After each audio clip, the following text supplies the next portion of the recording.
When India went into the fifth day of the fourth cricket test match against Australia, all cricket pundits expected India to certainly draw the test if not chase the total and win it. That is the least one could have expected from a team that is highly competitive or talented, at least on paper. Yet, after tea time, which is the last session, India, which was 114 for 3, collapsed, losing 7 wickets for the addition of a paltry 41 runs.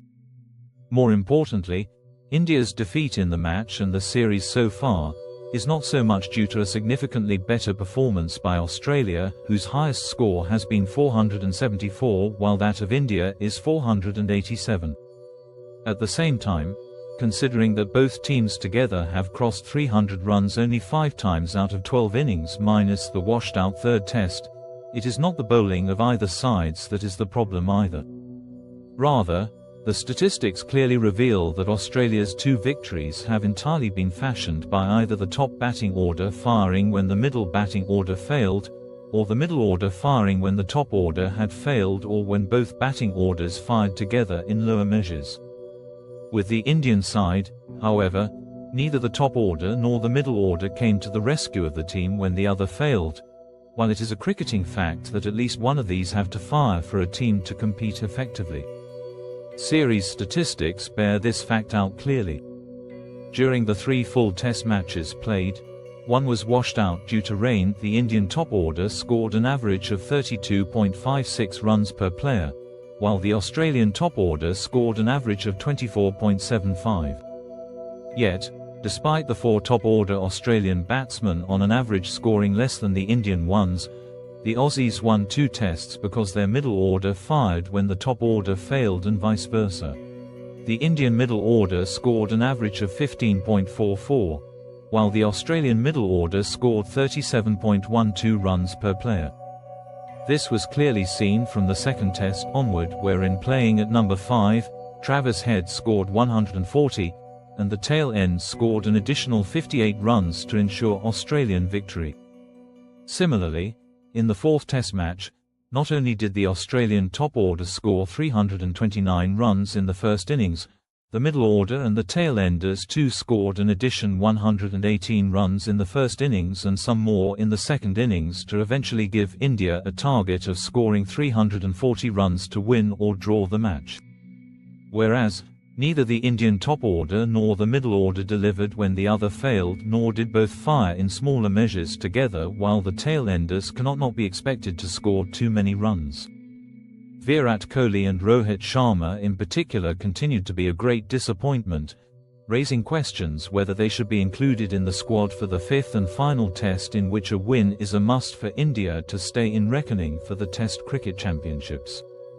Excluding the washed-out match, in 6 innings Kohli has scored 0, 100, 7, 11, 36 and 5 runs at an average of 26.5 runs per innings, which is way below the expectations of a top-order batsman, especially one with 30 test centuries to his credit.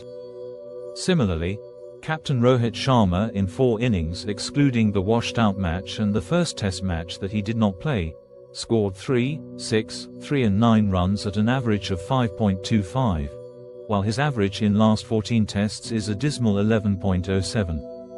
Likewise, the much experienced Ravindra Jadeja, who for unknown reasons is supposed to be the pick of the middle-order cricketers for both batting and bowling, also came out as a cropper in both departments. He scored 14 and 2 runs in the 1 test match he played and took 4 wickets. Meanwhile, Washington Sundar, a relative newcomer, scored 50 and 5 runs respectively in 2 innings, while also taking the most important wicket of Marnus Labuschagne, who can single-handedly turn a cricket match on its head. At the same time, KL Rahul, who performed well in the first test match, has not been too much of a success either, largely due to the change in batting order. Consequently, except the first test match, India has mostly been saved from utterly humiliating defeats by the batting of newcomers like Jaiswal and Nitish Reddy, though India is still down by 2-1.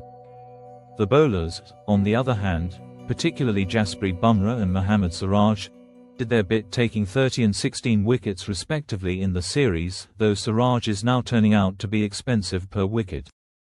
Clearly, While there is scope for improvement in the bowling, there are serious problems in India's top and middle order batting that will need to be addressed for India to at least draw the final test match or better still win it. It is high time Kohli, Sharma and Jadeja are excluded from the team, with all three considering retirement on their own while their reputations are still intact. They no more are assets to the team. Rather, they have become impediments to the consistent inclusion and growth of new talented players. Shubham Gill, for instance, is a very gifted player but played only 3 innings so far. The same applies to Suryaman Yadav, another very gifted player who was not even included in the test squad. How can you have a winning team by juggling around and changing players at the drop of a hat because you don't really have it in you to pick a winning team? How could random decisions and experimentation with new players sort out the mess that the Indian team has been in, best seen in the recent 3-test series whitewash by New Zealand? For instance, what was the need to change the winning lineup of the Indian team in the first test match? Several players were changed in subsequent matches while batting orders were juggled. A winning team, no matter the talent of its players, has to be built up over time. Interestingly, India won the first match test without Rohit Sharma and Ravindra Jadeja in the team. More importantly, the captain for that match was Jasprit Bumrah, which raises its own questions about team captaincy. Further, Australian middle-order batsman Travis Head made a statement that Indian selectors need to consider as well. Head said, "Pat and Ronnie come up with the plans, delivered that and we were able to execute it. India, on the other hand, neither seemed to have a plan throughout the series, leave alone execute it, nor do the team selectors have a circumspect clue about whom to include." Experimenting with players and juggling batting orders that have led to disaster bears testimony to such cluelessness of the selectors and the team management. At this juncture, the best bet for India is to more or less play the same 11 that played in the first test, with Bumrah as captain while replacing Virat Kohli, Rohit Sharma and Ravindra Jadeja with others. In fact, even after making such changes, we may lose the final test as Australia has the initiative, but more importantly, it will assure the start of building a solid national cricket team that will deliver in the future. Do let us know your views on this issue, and if you have not already done so, kindly subscribe to this channel for fearless and cutting-edge news reporting and analysis. Thank you once again.